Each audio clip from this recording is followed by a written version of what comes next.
Bueno, hoy vamos a empezar a trabajar con redundancia, ¿sí? De la misma manera en que habíamos hecho el videito de uso de tiempos verbales, vamos a empezar con la redundancia. No los puse exactamente en el mismo orden en que aparecieron en el juego porque los agrupé según qué tipo de problema o de qué tipo de solución le dimos al problema de la redundancia. El más fácil es el de la sinonimia, ¿sí? Lo primero que nos enseñan para resolver una redundancia es a buscar un sinónimo, así que empezamos por esos. Es sorprendente lo que hacen a veces los jóvenes para echarse a perder y sorprender a sus amigos. Sorprenderse, sorprender, bueno, nada, tachamos el segundo sorprender y ponemos un asombrar, que es un sinónimo. Esa es la forma más tradicional, la que primero nos viene en mente para resolver una redundancia, pero vamos a ver que hay más. Enriqueta sabía desenvolverse en cualquier entorno que visitara. Esto era así porque Enriqueta había recibido una educación muy diversa. Enriqueta que se repiten, la segunda vez no es que hay un sinónimo del nombre Enriqueta, porque una persona se llama de una manera y punto, o sea, no podemos buscar otro nombre parecido para que sea de sinónimo. Entonces, ¿qué hacemos? Buscamos una palabra equivalente un poquito más general, o sea, digo la muchacha. ¿Por qué busco una palabra equivalente y más general y la uso en la segunda parte? Porque yo ya la nombré Enriqueta, entonces la segunda vez con decir la muchacha ya es suficiente.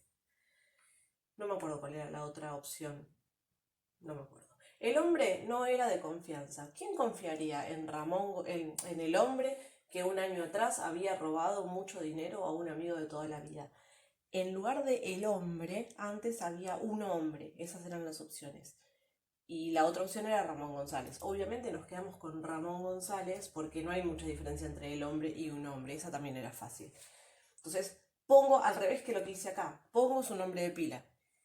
Salto de la palabra general a una más particular que habla de un hombre en particular diciendo su nombre y apellido. Hace más de 40 días comenzó un aislamiento social obligatorio a causa de una pandemia de COVID-19. Esto es necesario para detener la propagación del COVID-19, el nuevo y peligroso virus. Obviamente, COVID-19 redundan. ¿Qué hago? Las opciones eran: reemplazo el primer COVID-19 por coronavirus o reemplazo el segundo. La respuesta correcta era: reemplazo el primer COVID-19 por coronavirus porque el segundo habla puntualmente del virus, ¿sí? ¿Cuál es el nombre del virus? COVID, ok, entonces la palabra COVID la dejo cerca del lugar donde dicen virus y dejo coronavirus, que es el nombre más popular, más vulgar, menos científico para hablar de la pandemia en sí, que también es una cosa más general. La niñera cruzó corriendo con desesperación hacia la feria de entretenimientos. Esta feria de entretenimientos existía en su pueblo desde que su abuela era pequeña. Acá nos redundan feria de entretenimientos con feria de entretenimientos. ¿Y qué vamos a hacer? ¿Buscar un sinónimo de feria de entretenimientos? No, porque primero, capaz lo hay, pero a mí no se me ocurre. Entonces, ¿qué hacemos? Lo reemplazamos por una palabra general, por una palabra más amplia, más abarcativa que feria de entretenimientos. Las opciones eran paseo o lugar. Lugar era demasiado general, paseo era más específica y quedaba linda, así que elegimos paseo. La última opción de sinonimia: la niñera trabajaba muy atentamente todos los días desde que la mamá de los chicos la recibió como la primera niñera de sus hijos. Acá nos redunda niñera con niñera. Otra vez, las opciones decían: no se me ocurrió un sinónimo de niñera, así que nombre de la persona, persona que cuidaría a. Persona que cuidaría a es más adecuado porque realmente funciona como un sinónimo. No es que es una palabra que significa lo mismo que niñera, es una frase que significa lo mismo que niñera. Entonces esa es otra opción también. A veces la solución no consiste en pensar un sinónimo, una palabra que signifique lo mismo, sino en una frase. Y encontrar una frase que signifique lo mismo que una palabra es bastante más fácil que encontrar una palabra sinónima, ¿no?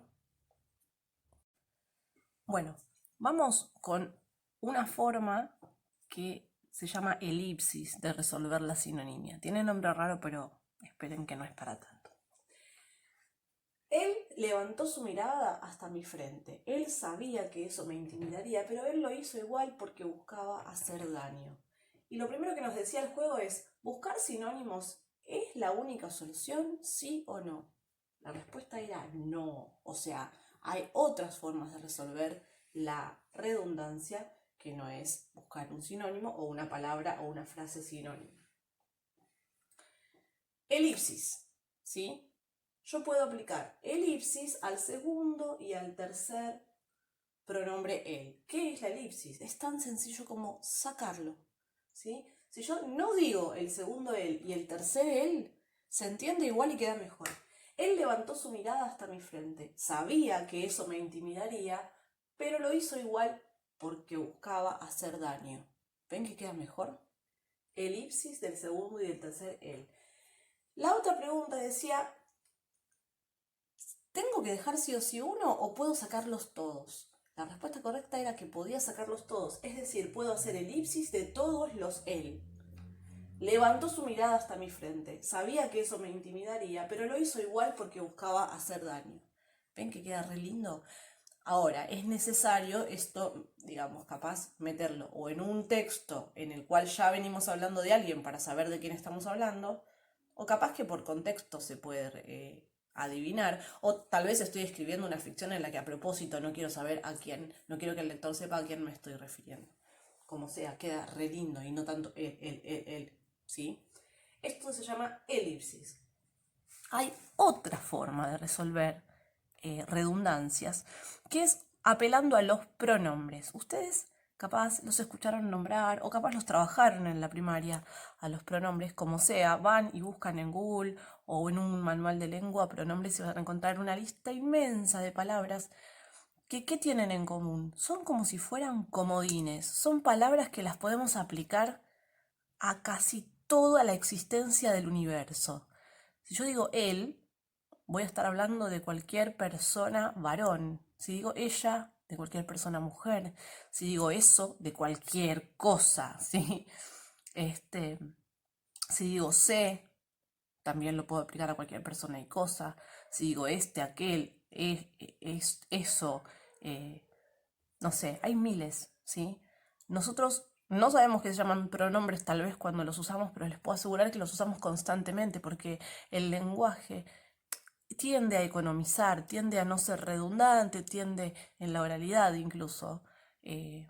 Aunque uno ni siquiera supiera escribir, cuando habla, generalmente no repite tanto, ¿sí?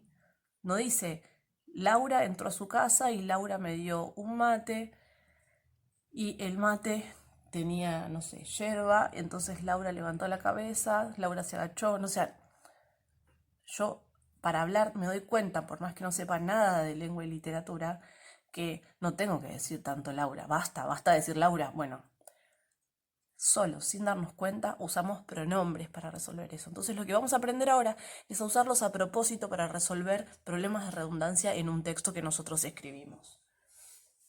Laura dijo que se había robado el alfajor, pero lo cierto es que yo le había robado el alfajor a Laura. Acá digo dos Lauras, digo alfajor muchas veces, basta, ¿sí? Se nota que molesta, como que es pesado el texto. Entonces, ¿qué hago? Reemplazo ese de le había robado por se lo y tacho alfajor, tacho Laura y digo ella. Queda así. Laura dijo que se había robado el alfajor, pero lo cierto es que yo se lo había robado a ella. Tranquilamente podemos haber usado esa frase en la vida y no saber que estábamos aplicando una técnica para resolver una redundancia. El otro ejemplo es Marcos tenía mi saco, así que le grité, dame mi saco. Otra vez, basta de decir saco. O sea, saco redunda. Cualquiera se da cuenta cuando lo lee en voz alta. Capaz que uno cuando escribe se le pasa por arriba, pero cuando lo dice en voz alta enseguida saltan las redundancias. ¿Cómo lo resuelvo? Busco un sinónimo de saco. Busco, como decía en el ejemplo del juego, en vez de que grite dame mi saco, le digo dame mi abrigo liviano. No, le sacamos fuerza al grito si busco una frase sinónima porque no encuentro un sinónimo de saco. Entonces, ¿qué hago? Pongo un lo. Marcos tenía mi saco, así que le grité, dámelo. Si yo ya había dicho saco, se entiende que ese lo es el saco, ¿sí? El pronombre es un recurso para resolver redundancias. Aplíquenlo, úsenlo. Bueno, vamos a la última forma de resolver redundancias, que en realidad responde a un error puntual, que es un error muy frecuente, que es la proliferación de is, del conector i. Es re común. Ahora lo voy a leer el ejemplo y van a decir, pero ¿cómo? ¿Cómo van a decir tantas veces i? Sí, se dice un montón de veces i, a veces dentro de la misma oración incluso. El perrito entró y olfateó mis pantalones y se paró en dos patas y ladró simpáticamente para saludarme. A veces también hay que resolver is que no están dentro de la misma oración, pero que de todos modos conviene evitar tanto el i. Las opciones que daba el juego eran dos. Una, reemplazarlo por además, también, y tipo buscar sinónimos, pero como venimos viendo hasta ahora, buscar sinónimos no es la única forma de resolver las redundancias. Acá podemos reemplazar los primeros dos y por una coma. ¿Ustedes recuerdan esa regla de que la enumeración de elementos se separa con comas? Y al final va una i entre los últimos dos elementos. Esto sirve para enumerar cosas, un fibrón, coma, una lapicera, coma, un lápiz, coma, una regla y una cartuchera, como para enumerar acciones. En este caso, las acciones que hizo el perrito. El perrito entró, coma, olfateó mis pantalones, coma, se paró en dos patas y ladró simpáticamente para saludarme. Separo la enumeración de acciones con comas y entre las dos últimas mando un i. El segundo ejemplo que tenemos es: el perrito entró simpáticamente por el frente y ladró enfurecido al gato que apareció a su derecha y tuve que separarlos porque iban a matarse, se iban a matar. Acá de vuelta, y para separar las acciones podríamos resolverlo igual que el ejercicio anterior. De hecho, las opciones que nos daban eran: ¿es igual que el ejercicio anterior? O pongo pero y entonces. Veamos por qué es mejor pero y entonces. ¿Qué pasa entre las dos primeras acciones? No es una mera enumeración de acciones. Esas acciones que hizo el perro, suceden cosas con esas acciones. Por ejemplo, la primera y la segunda son opuestas. Fíjense, el perrito entró simpáticamente. Algo lindo, algo alegre, algo fluido, algo, ¿cómo decirlo?, armónico con el contexto. Lo segundo que pasó: ladró enfurecido al gato que apareció a su derecha. Ya eso es algo negativo o algo sorprendente o algo que rompe con la armonía del comienzo. Tenemos algo bueno y algo malo, algo tranquilo y algo repentino, o algo tranquilo y algo, no sé, dentro de todo agresivo, ¿sí? Entonces, ¿qué hago? Como tengo cosas opuestas, pongo un pero en vez de un i. Queda mejor. El perrito entró simpáticamente por el frente, pero ladró enfurecido al gato que apareció a su derecha. Pasó de la alegría y la simpatía al enfurecimiento, la bronca, ¿sí? Y después dice: tuve que separarlos porque se iban a matar. Yo puedo dejar el i y tuve que separarlos, porque de hecho ya no hay más redundancia, pero me di cuenta que si pongo un entonces es más adecuado con la característica de la unión de estas dos ideas. Porque pasó esto y esto, ¿no? Que se enojó el perro con el gato que apareció de golpe. Entonces, para que no se siguieran peleando, como consecuencia de todo esto, entonces tuve que separarlos para que no se maten. ¿Sí? Por eso es que se resuelve de esta manera. ¿Es obligatorio? No. De hecho, insisto, este último i no redundaba con nada, pero el entonces queda mejor, ¿sí? Bueno, recapitulando. Hay muchas formas de resolver una redundancia. Es más, la misma redundancia puede no resolverse de una única manera. Podemos tener varias opciones y elegir la que más nos gusta. Lo importante es que empecemos a incorporar la costumbre de que no es solamente la búsqueda de una palabra que significa lo mismo, de un sinónimo, la solución. Existe esta solución, como teníamos en el primer ejemplo que reemplazamos sorprender por asombrar, pero existen otras también. Dentro de la familia de la sinonimia tenemos, por ejemplo, el reemplazo por una palabra más general. Se llama hiperónimo, pero no importa si no se acuerdan el nombre.